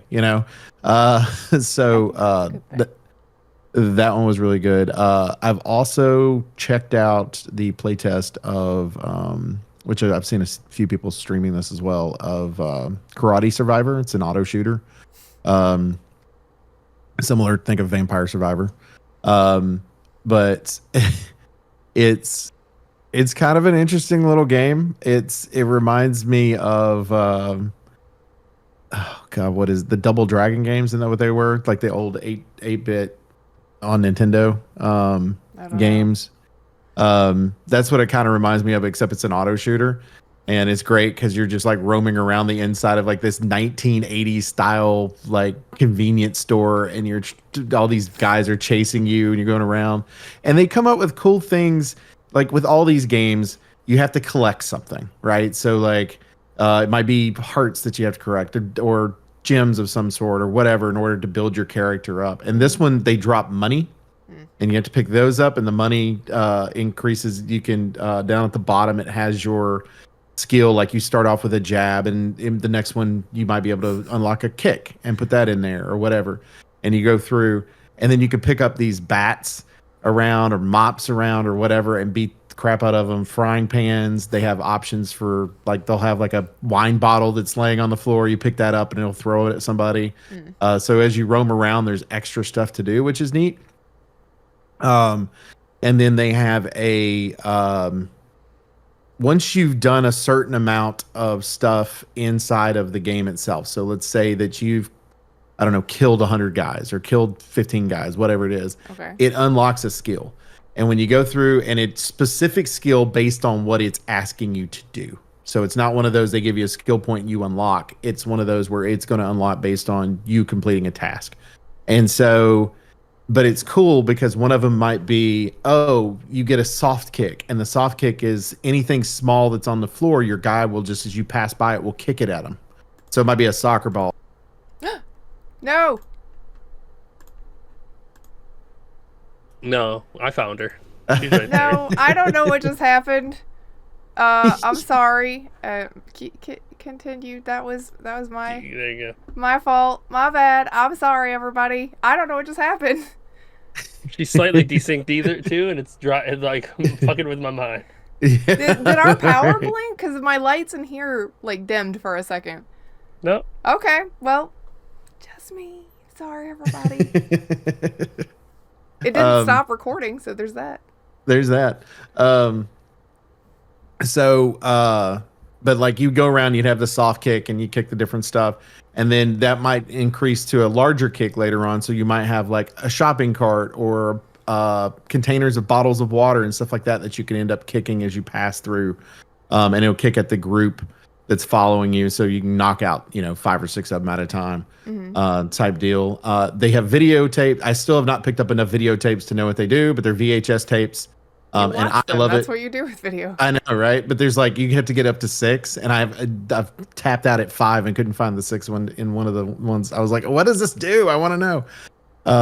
There's random pinatas. There's ATMs. If you kick any of those, money just falls everywhere, and so that helps you get up in level quick. There's but it's kind of neat just the way that it's set up, because I love auto shooters anyway, but this one's kind of neat because it's got that nostalgia feel to it. Right. Some of the ones that I'm really looking forward to unlocking is one of them is like there's these flags that are just random that are next to like offices that you can't get into, and if you unlock that that feature, you'll actually pole vault from that flag over into the office. And so I'm looking forward to being able to do that, because there's like chests and stuff in there to be able to get, which is pretty neat. So I really want to see what they end up doing with the game. In their survey, I went ahead and clicked on their survey just because I wanted to see what they were asking from us. One of the questions they ask is, do you want an actual fully fledged plot line to go along with the game?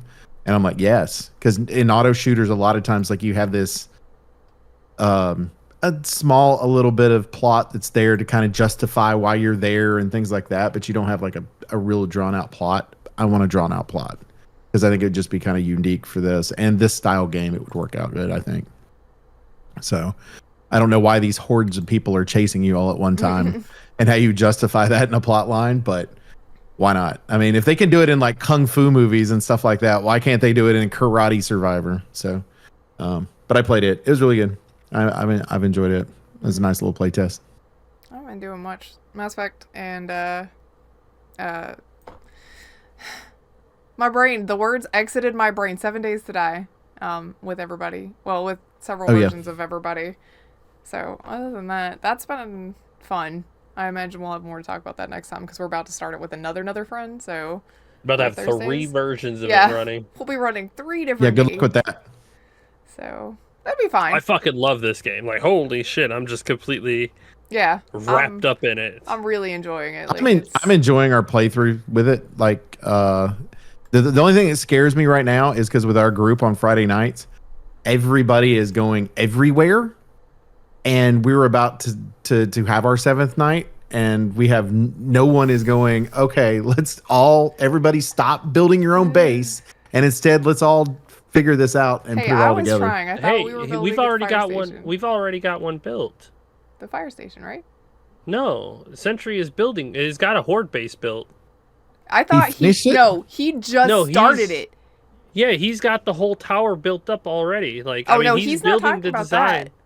What's he talking about? He just started work on the horde base you asked him to when you asked him to Friday night before we No, finished playing. I went down the road and I saw it.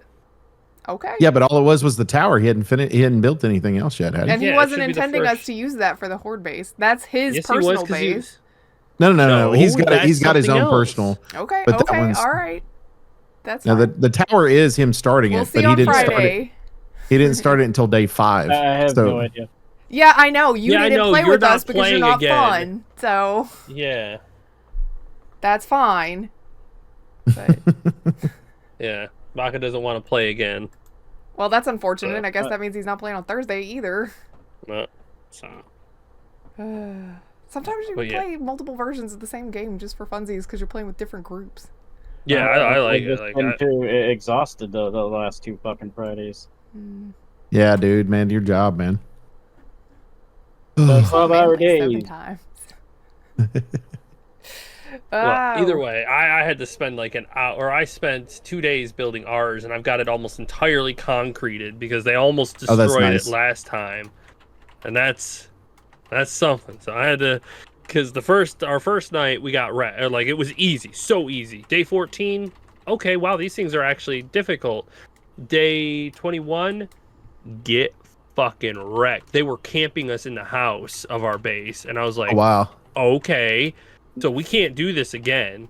They just shattered through our fucking front lines and just broke in through the side and got into the main part of the house, and I was like, okay, that's a whole lot worse than I thought it was gonna be. And so I was like, all right, we can't do this. The game was like, you gotta respect day 7s. Okay, so I went and built a horde base, and we used it on day 28, and it worked just fine.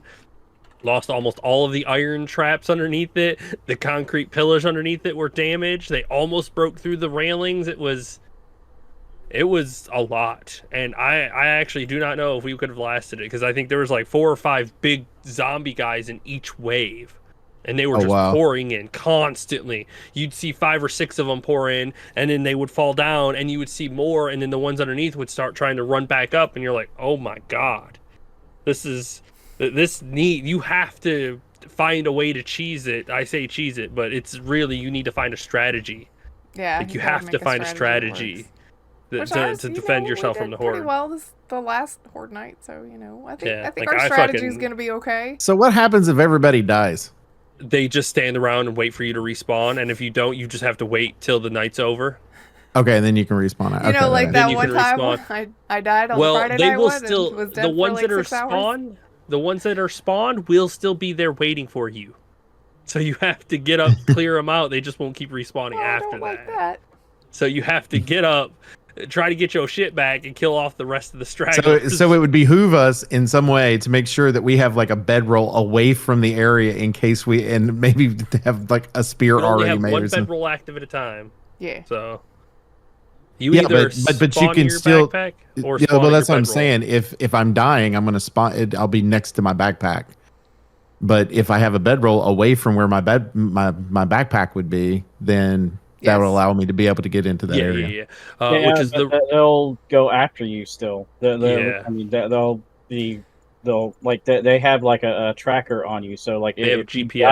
die, What? At the if you die at the Yeah, but he's saying for after base the of the night thing. is over. Yeah, after the night zombies is will over, still be their standing feral there. sense goes Yeah, off. that'll be done. So Yeah. you can spawn away from your stuff, get some temporary things, and come back and kill them and get your actual stuff.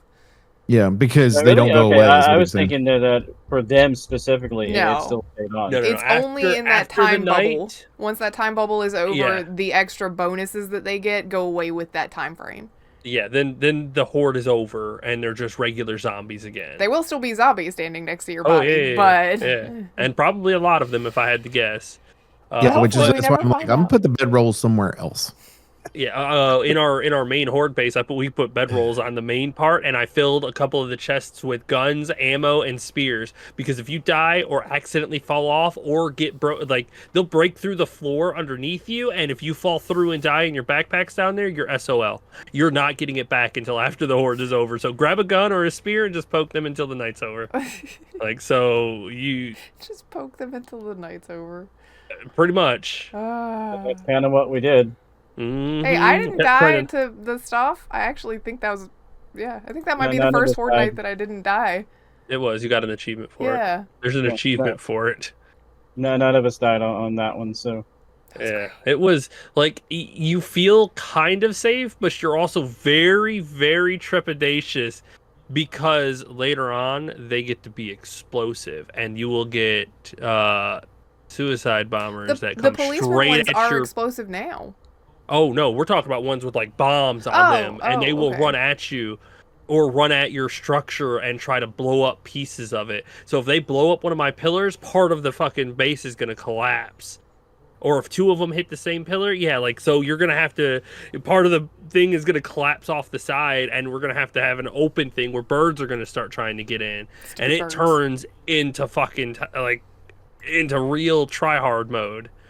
Yeah, you can stand up there and poke while you can, but if they start like tearing your place down a little bit, you gotta hope. You gotta hope that you can hold them off until morning, because they are non-stop. Well, we'll find out what it's going to be like tonight for that game, and then Friday night for the other game, and then probably next Thursday for the other game. It So, only escalates too, and it's exponential. It does not go like this. It goes like this. So the AI is designed to destroy you at some point. I don't want to get destroyed. So, which I like. I like that game is to like push you and push you and push you. So it makes me wonder too, like, because you can adjust when that night is. I'm wondering if it's one of those, if you put it at like 14 days, every 14 days, and every 7, if Does it jump? does it jump? Probably not. I would be what is it?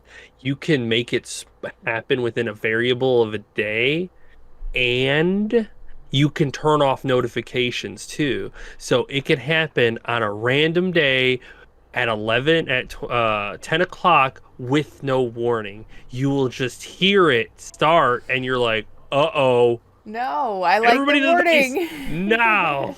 The level of nope on that one. Yeah. I Some need- people I'm a play like planner, I that need to style know. with permadeath and are like hardcore style where it's like if you're caught without, also you can't use vehicles either to try to escape the horde.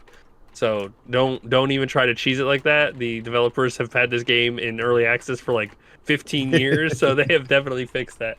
It is supercharged, heat-seeking, mega powerful birds that just like sprint after you and just keep hitting you on your bike until you die. So don't try to outrun the horde either. They On will Fri- find you.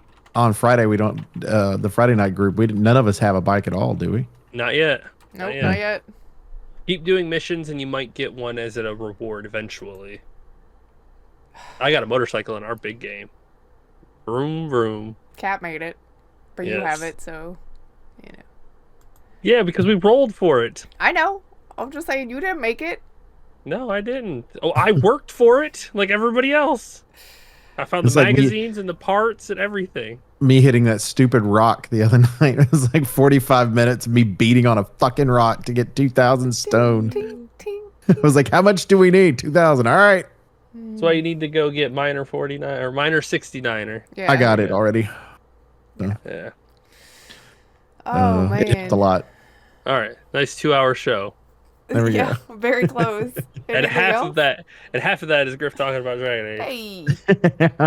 I'm kidding. It's only a quarter. We do appreciate everybody who hangs out with us every other week at every respawn. Make sure that you hit that sub button as well as the little notification bells down at the bottom if you listen to the audio version of that. Whatever, if you're on Spotify, the follow or whatever button that is on there, make sure you're hitting that as well. Also, make sure you go to twitch.tv / Elite Chicken 313. Also, twitch.tv / MDB Oak Tree, so you can check out chickens as well as our Twitch, my Twitch as well. And then also, for Infinite Respawn, I'm Oak Tree. I'm Grif. I'm Chicken. Baka. Bye. See ya. Bye.